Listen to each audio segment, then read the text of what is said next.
This may look like the US Army is on the streets, but in fact these are militiamen with their own alarming agenda.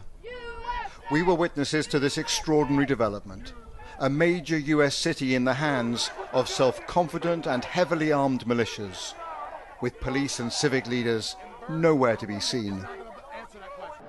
It was a brazen show of strength with an unmistakable message that there are new sheriffs in town.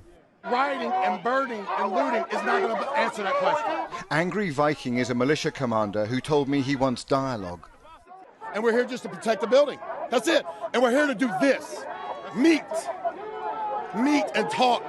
You was gonna allow it to happen. But that dialogue quickly descended into furious arguments.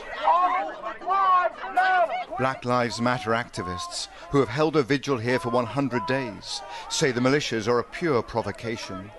Tired, exhausted, worn out. What else do you want me to say?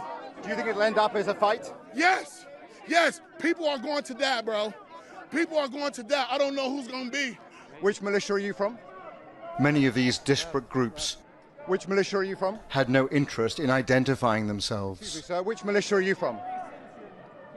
We are all Americans here. We're all Americans here. We're all here for the same. We're all here actually against you is what we're here against. You're impeding me from moving my group that way right now, are you not? No, Yes, you are. I'm asking you what you're doing here on the streets of this city. Well, first off, you're not American. One of the most bizarre features here is this mosaic of different groups. We've got protesters, counter-protesters, we've got militias, we've got other armed groups who refuse to identify themselves. All of it is a recipe for confusion on the streets of Louisville and potentially for chaos. I'm not going to bring a knife to a gunfight, sir.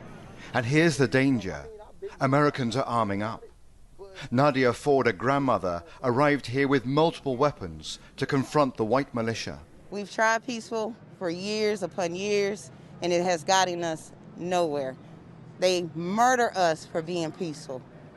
So only when we stand up do they maybe take us seriously.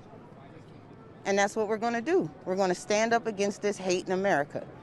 Eventually, some police did break cover, and this civil rights lawyer, heavily armed himself, said his aim was to run the militias out of town amid multiple threats to his life. They've said they're going to blow out the back of my brains and they'll find out where I live, etc., So etc. where is America that a lawyer has to walk the streets with body armor, a pistol and a long arm? Thank you. Well, because I'm going to defend myself and I'm not going to be shot down in the streets. America's militias are emboldened at this volatile moment, emerging out of the shadows in a way I have never seen before.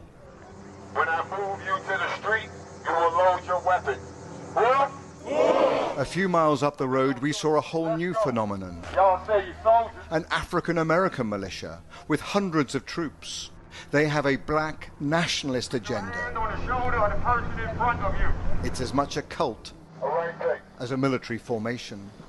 This is the NFAC militia. It is well organized and quasi-military. It also proves a militia does not have to be white and right-wing. Lock the roof! As hundreds of their armed followers marched through a residential suburb, I'll call in reinforcements. we glimpsed their mysterious leader. Known as Grandmaster Jay, he is a charismatic but enigmatic figure. Move!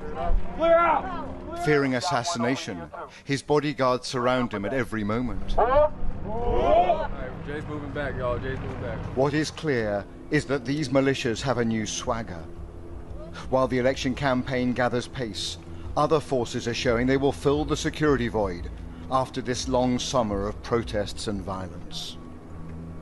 Robert Moore, News at 10, in Louisville, Kentucky.